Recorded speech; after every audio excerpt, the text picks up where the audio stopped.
Hey, what's going on, everybody? This is Miss Marcy, and I am here to do my review and just kind of talk about the Lifetime movie Surviving Compton, Michel'le, Dre, and Suge. Now, I know I'm a little late, but so what? It's better late than never, right? All right, so I thought this was a pretty good movie. Before this movie even came out, though, I knew about the abuse that Michel'le endured, by the hands of Dre and Suge, mainly Dre's ass, because she was on R&B Divas LA about probably about 2 years ago, and that's when she actually kind of first started talking about it or whatever.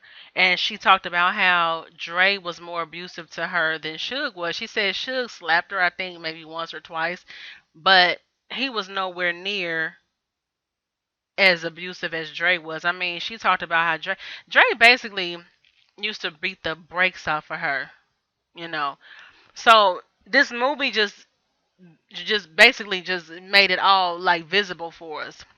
So anyway, so basically, Michelle was just she seemed like she was just a really sweet girl, sweet and innocent, pure hearted, really good person. And so she meets Drake when he wasn't with NWA yet. He was with World Class Wrecking Crew, and she met up with the guy. I can't remember who the guy was, but she was working in this store, and he heard her singing, and he's like, why don't you come and sing a hook for my crew, whatever. So she came, and like I said, that's when she met Dre and everybody else or whatever. Um, it was Dre and Easy. I think Easy was a part of World Class Record Crew. I know it was Dre, and I think it was Easy. And so basically, nah, it wasn't no Easy. Easy wasn't a part of them. I think it was Dre and I think it was Dre and Ren. Anyway, it was Dre and one of the other members from NWA. I don't think it was Easy though.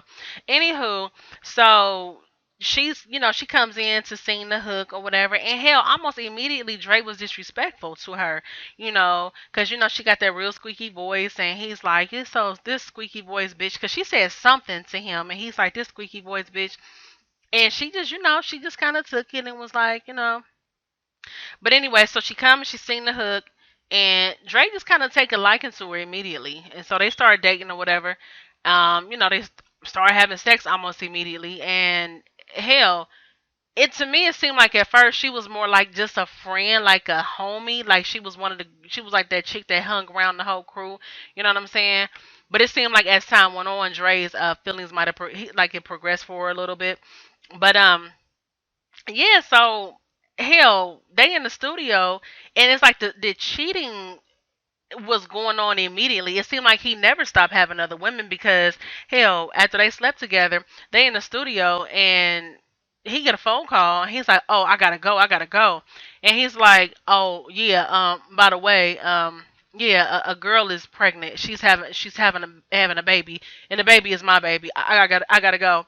And Michelle just looks at him like, okay, go take care of your business. And see, right there is where I think that, she started allowing things that she shouldn't have been, you know. And then on top of that, her grandmother, Mimi, or whatever they called her, she's raising her to think that it's okay for a man to beat you, to beat on a woman, that that's just the way men love their women.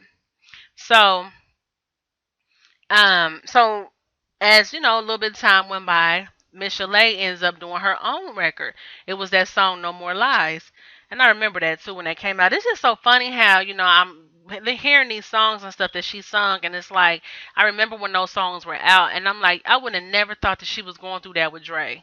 Would have never thought that. But so anyway, so she drops that album, No More Lies, and everybody's giving her kudos, like, oh yeah, this is hot, this is hot, this is hot.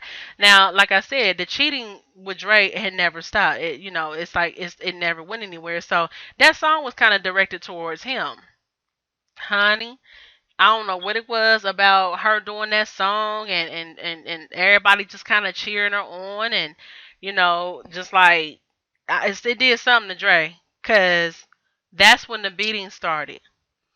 He went out, got drunk as fuck, and I think Dre was like, I think he was doing other stuff. I think he might have been snorting that shit. That's what I think, because he was doing more than just drinking. But anyway, so he comes home. She laying in the bed. This was the first scene. This was almost like immediately in the relationship. He comes home. She's laying in the bed. He takes off his shirt. He basically strips down to his boxers. She laying in the bed. She's like, "Hey, I was worried about. I was worried. I was concerned, or whatever she said." He jumped in that bed and just started pounding on her. And I mean, that scene made me mad. I mean, because don't no woman deserve that. I mean, he was pounding on her like she was a fucking man. And I mean, it was like he took all of his might and just balled his fist up and just came down on her. And it was so sad. I bet that was a hard scene to shoot. I bet it was hard for her to watch that, for Michel'le to watch that. And I bet it was hard for the actors to even, reenact that. But anyway, he beats the shit out of her. He starts crying. She's crying. And she's like, people told me I should have left, but you know, I couldn't leave Dre at the time. And then she reflected back on what her grandmother told her, like, this is how a man shows that he loves you. And I just thought that was crazy. And I mean, I don't know, I just think that I thought it was just sad how she sat up there and endured that, because she did not know what love was supposed to be. Like she didn't know what a man's love was supposed to feel like. And I mean, then on top of that, like I said, the cheating never stopped because hell, he had like more kids while they were together. So it was just crazy. The movie was good. Like I said, it was just really crazy. I just, to me, I just couldn't understand why so many people sat around and watched him beat on her. You know what I mean? Like, why didn't nobody say anything? And then after that first beating, like after the first incident, she goes to the studio the next day to sing, to sing or whatever. And she just couldn't she just couldn't get it right. He comes into that studio and grab her up by the neck, like, bitch, you better sing it. I mean, he was just so damn disrespectful. And I mean, I don't know. The cheating became a norm. The beatings became the norm for them. Uh, it was a very unhealthy relationship. Very unhealthy. And now, when you watch Straight Outta Compton, it just shows Dre, and of course, because Dre and Ice Cube, they directed this movie. They directed Straight Outta Compton, but Straight Outta Compton portrays Dre as this real calm, cool, laid back dude. Now, I can understand why, when Straight Outta Compton came out, everybody was talking about how, Michel'le should have been in it. Now, of course, they're not gonna put Michel'le in that. Like I said, Dre and Cube produced that movie. They directed it or whatever. They had a lot of input in that movie. So no, Dre's not gonna show that side of himself because that's an ugly ass look. Nobody. I mean, he's not gonna show that he was beating the shit out of his woman. But and at first, I was thinking to myself, no, they shouldn't have put Michel'le in that movie because this movie, Straight Outta Compton, was about NWA. But now that I've seen Surviving Compton, I feel like, yeah, Michel'le should have been in that movie because Michel'le she was a part of Dre's life for a while. Like I said, it started when he was in World Class Wrecking Crew, on to NWA. So she was there. You know, even during the Tupac era, when Dre and Tupac was with Death Row, whatever, because she sung the hook on some of Tupac's songs. You can roam the streets with your thugs. Oh, that was the jam. But so yeah, I could see why she should have been in it, but I could see why Dre didn't put her in it. You know. So anyway, Miss ends up going on tour or whatever with MC Hammer. And while she's on tour, Dre done moved a bitch into the house. It's like he just never stopped messing with other women. My gosh. So she finds out that she's pregnant by Dre, in the midst of this too, while she's on tour or whatever. But she comes back home. She comes back home to a bitch in their bed. And she fight the bitch. And I mean, like I said, it just became the norm for them. It just became the norm, and that was just so crazy to me. Um, so she meets Suge or whatever. They have a barbecue, or whatever, and she meets Suge. And I'm gonna be honest, I could see why she fell for Suge. At first, she was like, she wasn't too fond of him, because of his reputation and how he carried himself. But Dre was such a damn dog. You know, he was doing stuff like leaving. She couldn't get in touch with him. Baby needing this. You know, the lights get cut off. So Suge was always there to her rescue. I could see why she fell for Suge. Now I'm not saying it was right because Suge was married. You know, but I could see why she would get with him. At a time like that, you know, she's vulnerable. You know, Dre dogging the shit out of her. Everybody knows it. You know what I'm saying? Everybody's seeing it. So I can see why she felt for Suge. You know, he told her like, "Shit, I got a wife. I don't need another one. But you can be my girl. You be my lady. You ain't gonna ever want for anything." And hell, she got with the program. I'm like, oh, okay. Like I said again, I don't think it was right, but I could see why it happened. But I mean, neither one of them dudes really did her. I mean, I'm gonna say Suge treated her better than Dre did, but I mean, neither one of them dudes was no good for her. Real talk. Neither one of them was no good for her. Now they say Dre trying to sue Lifetime, and I'm gonna say this. When I first heard that, I'm like, what the hell Dre trying to sue for? You know what I'm saying? This is just his karma coming back to bite him in the ass because Michel'le was not the first woman that Dre hit on. You know, I don't know if y'all know the story, but he beat the shit out of D Barnes, which D Barnes used to host a show back in the day called Pump It Up. He used to come on late at night on Saturday nights. And he beat the hell out of her over some stuff, you know, between Ice Cube and NWA, because it was during the time when they first split up. And she had both of them on the show like a week apart. I think she had Cube on there first, and then she had NWA on there, or she played a video or something. And basically, Ice Cube said some old slick stuff, and then she played it right before you know they edited it and made it, you know, basically like he was dissing NWA before they played the NWA video. And Dre seen her out and beat the shit out of her. I mean, you know, he was just a woman beater. And he issued a fake ass apology, you know, when it first came out, when the story first broke, when D Barnes first came out with her story, you know, recently rather, and he issued a general apology, which I thought was some bullshit. I'm gonna tell y'all what I think Dre need to do. First of all, I think Dre need to take some of them billion. He need to take some of them billions that he has, and he need to invest into like a woman's a battered woman shelter. He needs to build one. He need to do something because it's like, and even though it's old, it's still like, damn, Dre, you was doing her like that, my nigga.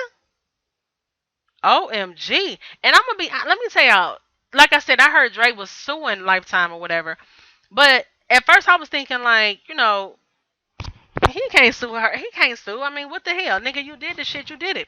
But when you see this movie, this is what I didn't like about the movie. It portrayed Dre to be such a fucking bully. And don't get me wrong, I do think that he did do what she said he did as far as beating on her. But they made it seem like in this movie, like everybody was scared of Dre.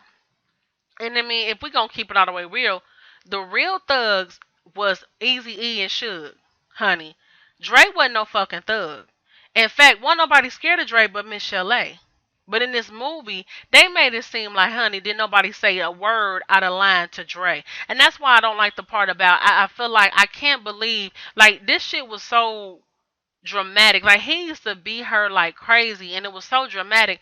And I just can't believe that so many of them stood around just watching. Didn't nobody say nothing. And Easy tried to put in his 2 cents because I know he actually kind of liked her because he tried to talk to her first. But still, Easy tried to put his 2 cents in, but it was like Dre shut him down. And I think in real life, I can't see Dre shutting Easy down. Like I said, wasn't nobody scared of Dre but Miss Chalet. So I think that's the part Dre is suing for. I think because they really did portray him to be like this just bully. Like, oh my gosh, like nobody better not say nothing out the way to Dre. You gonna get fucked up if you do. And I don't really think it was that serious. And I understand this is being told from Michel'le's point of view. So yeah, it's gonna look like, oh, he was just this big bad wolf. He was a big bad wolf to her, but like I said, I don't think nobody else was faded by him. But hell, then again, if they was sitting around watching him beat the shit out of her, I don't know. Maybe they was a little afraid. I don't know. And another thing, it just seemed like the movie made me wonder, like, damn, did Dre and Michelle ever have any good times? I mean, any like the whole movie just made it seem like their whole relationship was based on him kicking her ass. Now she was with Dre for some years, so it's like y'all had to have some good moments. I don't know, but it was crazy, man. And like I said, you know, both of them, Dre and Suge, was some shit. I mean, and you know, after she got with Suge, you know, Dre, when she left and went to rehab and all that kind of stuff, and Suge was the person who actually encouraged her to go to rehab because she just started like getting out there, you know, popping pills and shit, just drinking and partying and stuff, and you know, she was going through a lot. But Suge wanted her to get herself together, so she did just that. She went to rehab, came home. Dre done married somebody else. I mean, Dre was off the chain. He married somebody else. She gone ahead and get with Suge or whatever. I think Suge put her up in the house. Yeah, he put her up in the house or whatever. And it was crazy. It was just crazy. And then Suge slapped the shit out of her and told her she better tell him a damn football hitter. You know. Um, she finds out, you know, he got some other chick coming to see him while he in prison. I mean, it was just crazy. Like I said, didn't either one of them dudes really do her no good. But and she had a baby with Suge too. She had a child with him, and mm I don't know. I'm glad she came out with her story though because it needs to be another. It's another story that brings awareness to domestic violence because there's a lot of people. I've never been in a domestic. You know, I've never been in that situation, but I know women who have. And it's not a unique situation, unfortunately. And I'm just glad that she came out with her story. Um, because a lot of people would have never knew that she even, you know, went through that. And, you know, she said she don't have a relationship with Dre, honey. She said that they got the best relationship they can have, which is no relationship. I wonder how they kids look at this. You know, I wonder how their son Dre and Michel'le's son Marcel looks at this. And I know Dre is older now. I think Dre like in his 50s somewhere in there. And I mean, you would want to think that you know he's calmed down. I mean, he said that he was young and he was doing a lot of drinking and stuff. That don't excuse it. But I'm just saying you would think that he's calmed down. I mean, he has a wife now, so I mean, as far as we know, we ain't heard about no domestic disputes there, you know. But it's just crazy. I wonder like I think he had inferior issues or something. Because the situation with D Barnes, you know, he felt humiliated. When Michel'le did the song "No More Lies," he felt humiliated. I don't know. It just seemed like he had inferior issues or something. And I'm wondering, like, did he see his mom get beat on by his father? No, and of course they didn't really show his father. They didn't show nothing about his father on Straight Outta Compton, but I don't know. But overall, I did like the movie. I thought it was pretty good. I thought they picked the perfect person to play Suge Knight. And I was really impressed with the young lady who played Michel'le. I remember her from the show called Lincoln Heights, and she did really well. You know, she really did that voice, man. Cause oh my gosh, that voice is just annoying. Um, but yeah, so it was a pretty good movie all along, you know, all the way around. So I don't want to make this too long, but that was really my take on it. And let me know what y'all think. Okay, have a good night.